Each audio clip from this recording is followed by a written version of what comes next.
हमें माला का सहारा लेकर के अपने श्वासों में मंत्र को बसाना है। फिर ऐसे अनुराग से युक्त हो जाना है कि जैसे हम श्वास के बिना जी नहीं सकते, ऐसे हम राधा के बिना न जी सके। बात यहाँ पहुंचनी ये कम, वो तो मतलब बहिर्मुख वृत्ति में फिर इसका धीरे धीरे हम अभ्यास अंतर्मुखता के करते हैं। जब अंतर्मुख वृत्ति हो जाती तो सही मानना, माला उठाने की इच्छा नहीं होती, सही मानना। और जहां एक माला ऐसे करो तो विक्षेप सा लगता है, जिनका प्रवेश वो समझते होंगे।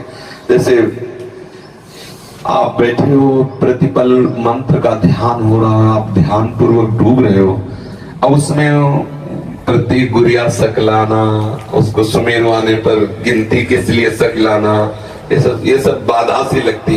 पर शुरुआत में अगर आप ऐसा करोगे तो आप वहां नहीं पहुंच पाओगे। वहां तक पहुंचने के लिए सहयोगी है, मगर एक समय ऐसा आता है और ऐसा करना चाहिए। प्रत्येक साधक को कुछ समय तक बिना माला के मंत्राकार वृद्धि करने की चेष्टा करनी चाहिए। कभी आपका ये नासवान शरीर है, मान लो अंगुली टूट जाए, अंगूठा टूट जाए, ये नासवान है। अगर हमने केवल माला से अभ्यास किया तो हमारा भजन रुक जाएगा। ये अनुभव की बात कहते हैं। जैसे हमने 50 माला निज मंत्र का जप करने का नियम लिया, तो 50 के बाद जो मन है ना, वो कहता है आज का काम हो गया। वो अंदर से कहता है आज का काम हो गया, मतलब वो उस समय सावधानी से अलग होने लगता है। और जब हमें प्रतिपल उसका, अच्छा, जब हमारे हाथ में माला नहीं होगी तो हमें मंत्र चलाने में मुश्किल पड़ेगा और लगेगा माला चाहिए, क्योंकि अभ्यास आपने किया है। कई तरह का अभ्यास करके इसको मन को फंसाना चाहिए। जैसे मानो माला ही है तो हमें गिनती की जरूरत थोड़ी, अरे माला चल तो रहा है, माला ही तो चल रहा है, अब बिल्कुल न गुरिया है न माला है। अरे इसको फंसाना ही तो है मन को, राधे श्याम राधे श्याम राधे श्याम। गणना में हमें किसी को बताना है क्या, राधे श्याम राधे श्याम। फिर धीरे धीरे इसको भी बंद कर दिया। आज्ञा चक्र में हम लिखते जाते हैं, बार बार नाम लिख रहे हैं। आँख खुला है तो बंद है तो बार बार नाम, एक एक मात्रा, एक एक अक्षर, उसमें हम डूब रहे हैं। अब देखो एकदम आपको एकदम रोमांच हो जाएगा, एकदम शीतलता है। जब मंत्र का तदाकार वृत्ति से 5 मिनट तदाकार हो जाए तो 24 घंटे के लिए बैटरी चार्ज, आप समझ लीजिए।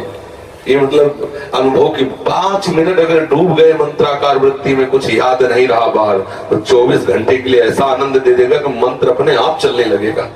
अभी क्या होता है कि अंगुली में माला, जिह्वा पे नाम और वृत्ति बाहर, ये प्रारंभिक दशा में आवश्यक है। क्योंकि अगर हम प्रारंभिक दशा में केवल उसके ऊपर छोड़ देंगे तो विषयी मन वो कल्पना में फंसा देगा, नाम छूट जाएगा। प्रारंभिक दशा में बहुत सहयोगी माला है, माला भगवत स्वरूप है, पर एक स्थिति ऐसी आनी चाहिए कि हम बिना माला के भी भगवान नाम में, प्रियाजू के नाम में, प्रियाजू के रूप में हम डूबे। ये प्रेम रस की वृत्ति आने के लिए थोड़ा सहयोगी है, लेकिन पूरी वृत्ति माला में ही केवल ना लगा दे।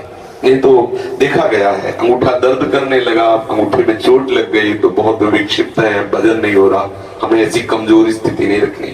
जब हम गुरु कृपा से इस मार्ग में प्रारंभ में आए तो ये गुरुजनों से सुनने को मिला कि जितना जितना नाम जप करोगे रूप का प्रकाश होगा। तो लोभ गुरु के वचनों से जागृत हो गया। तो जो पूर्व में सदगुरुदेव भगवान थे, बड़े जप प्रधान महापुरुष थे, सन्यासी थे, पर बहुत प्रणव जप प्रधान थे। रात्रि के 2 बजे हम जैसे उठते तो देखते जप में बैठे, और दिन में जैसे विश्राम करते तो टहलते हुए आ जाए, उठ बैठ।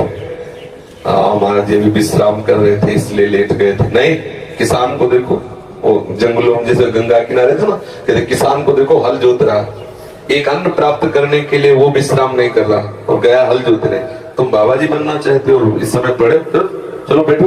और जब की और फिर उनके वचनों से लोभ हुआ कि नाम जब से, मंत्र जब से प्रभु का रूप आने लगता है तो कहीं ना कहीं आकर्षण तो होता है, तभी इस मार्ग में कोई कदम रखता है। अब उसको अब अगर कोई छू भी बोले तो विक्षेप पड़े।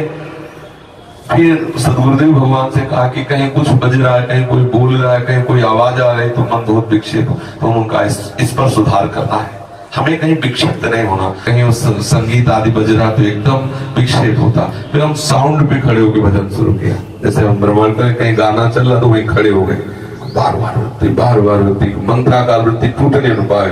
थोड़ी देर परेशानी होती, फिर धीरे धीरे टीवी चल रही, बैठे मंत्राकार वृत्ति। उसका चित्र आकर्षित न कर पाए, उसका शब्द आकर्षित न कर पाए, पर समाज है वो हल्ला मचा है, खड़े हो गए बाजार में थोड़ी देर, तो मंत्राकार होते धीरे धीरे धीरे सब जगह पास हो गए।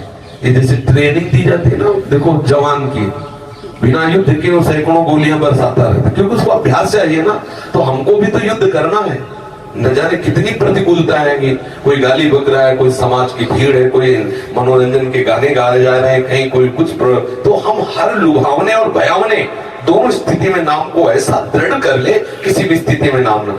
अब समस्या थी जैसे कोई आया तो बात कर रहा है तो बहुत अंदर जलन होती, ये कब जाए हम नाम, मतलब तो लगा कि ऐसे नहीं, इसका भी सुधार होना चाहिए। तो जैसे सामने वाला बोल रहा है, हम उसके चेहरे पर बार बार नाम का चित्रण कर रहे हैं, देखा वो समझ रहा है बाबा बहुत प्यार से देख रहे हैं, हम तो नहीं देख रहे हैं, अपना काम कर रहे हैं, और वो बार बार नाम उसके, और बीच में बोल दिया हाँ अच्छा, और फिर नाम को चला रहे, बड़ा आनंद आने लगा। आधा घंटा वो बात हुई, लेकिन अब आधा घंटा भी स्मरण नहीं हुआ।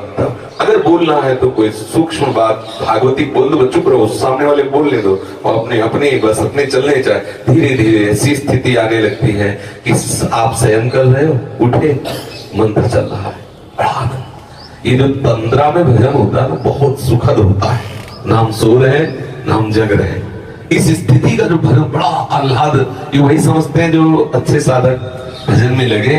एक स्थिति होती है, ना सो रहे ना जग रहे, चेतना भी है और बाहर की चेतना भी नहीं, और मंत्राकार वृत्ति है या भागवती चिंतन में एकदम डूबा हुआ है। तभी संत जन प्रायः कई कई घंटे पड़े हैं, लेकिन उनको नींद में थोड़े, वो संत सोता नहीं है, जो भागवतिक महाप्रभु सोते नहीं है, उनका हृदय निरंतर भजन परायण रहता है। आंख मुंदी हुई, हो सकता है तुम्हें लगे कि सो रहे, लेकिन वो सो नहीं रहे।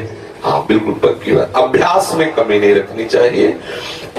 माला में गांठ लगी है कि नहीं लगी, उससे क्या होगा। आप दोनों तरह की माला रख लो सिराने, देखो क्या होता है, क्या होता है। माला रखने से केवल काम नहीं चलेगा, अंदर भजन करने से काम चलेगा। हम निरंतर भजन परायण रहे।